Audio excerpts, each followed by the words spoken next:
ખાસ તો પ્રાર્થના કરી કે ભગવાનને અમારી વાત શ્રદ્ધાપૂર્વક પહોંચાડવા માટે. પ્રમુખશ્રી, આજ રોજ જે નાંદોદ તાલુકાના ઝુંડા મંદિર ખાતે અહીંયા ખૂબ મોટી સંખ્યામાં જે અહીંયા રામધૂન અને હનુમાન ચાલીસા કરવામાં આવી, એનો મુખ્ય હેતુ શું છે? જય શ્રી રામ. જય શ્રી રામ. આજે અમારા તમામ આગેવાનશ્રીઓ સાથે ભેગા મળી અને અમે અહીંયા મંદિરે આવી રામધૂન તેમજ હનુમાન ચાલીસા કરી રહ્યા છીએ. કેમ કે જે અયોધ્યામાં જે રામ મંદિર બન્યું એ રામ મંદિરમાં ઘણા લોકોની આસ્થાઓ છે કે જ્યારે આ રામ મંદિર બનાવવામાં આવ્યું, લોકોએ નાનો મોટો જે પણ કંઈ સહયોગ થતો હતો એ સહયોગ એમને કર્યો છે.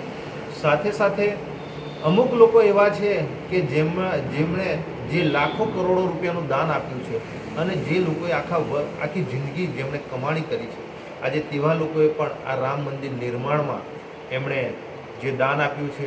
આજે જ્યારે એવા રામ મંદિરમાં હાઈ ક્લાસ સિક્યુરિટી હોવા છતાં પણ આજે ત્યાં કરોડો અબજો રૂપિયાની ચોરી થઈ છે. જે લોકો દાન આપે છે એ લોકો ત્યાં ગાડી કોઈ પણ જાતનું કોઈ ચિઠ્ઠીમાં કે કોઈ કાગળ પર ત્યાં ગાડી કોઈ ઉલ્લેખ નથી કરતા કે અમે આટલું દાન રામ મંદિરના નિર્માણમાં આપ્યું છે અને સહયોગ કર્યો છે.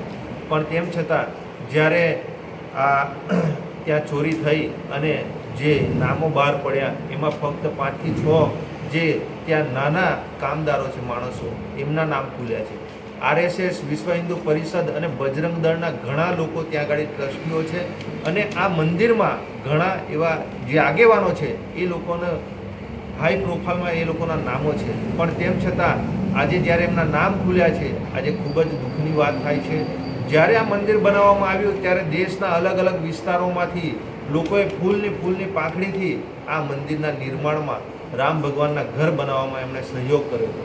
પણ આજે અમને પણ ખરેખર દુઃખ થાય છે કે આટલા મોટા રામ મંદિરમાં જ્યારે કરોડો અબજો રૂપિયાની ચોરી થતી હોય અને જે દોષીઓ છે એ લોકોને દોષી ના ઠેરાવતા એક સામાન્ય લોકો પર આ કાર્યવાહી થતી હોય, અમારે સરકારશ્રીને અને વહીવટી તંત્રને કહેવું છે કે નિષ્પક્ષ આમાં તપાસ કરવામાં આવે અને જે પણ કોઈ ગુનેગારો છે એ ગુનેગારોને સજા કરવામાં આવે. એના માટે અમે આવનારા દિવસોમાં ગુજરાતના અલગ અલગ વિસ્તારોમાં આ રામધૂન અને અમે હનુમાન ચાલીસા કરાવીશું અને લોકોને જાગૃત કરીશું અને સાથે સાથે લોકોનું એક કાગળ આપી અને અહીંયા ગાડી એમનો હસ્તાક્ષર કરાવીશું. અમારે દેશના વડાપ્રધાનશ્રી પાસે પણ અપેક્ષા છે કે આજે આપણે રામના નામે ચંદાઓ ભેગા કરતા હોય, ઘણા નાના મોટા એ કરતા હોય, જ્યારે અહીં તો એવું જ લાગી રહ્યું છે કે આટલી બધી કરોડો રૂપિયાની ચોરી થવા છતાં આજે ચોકીદાર જ ચોર છે એવું અહીંયા ગાડી લાગી રહ્યું છે. એટલે અમને ન્યાયપાલિકા પર અને દેશના વડાપ્રધાન રાષ્ટ્રપતિને પણ અહીંથી આ રામધૂન કરી હનુમાન ચાલીસા કરી અમે એક સંદેશો મોકલીએ છીએ કે જે લોકોએ આમાં કરોડો રૂપિયાનું જે આ ચોરી કરી છે એ લોકોને કડકમાં કડક સજા કરવામાં આવે. જય શ્રી રામ.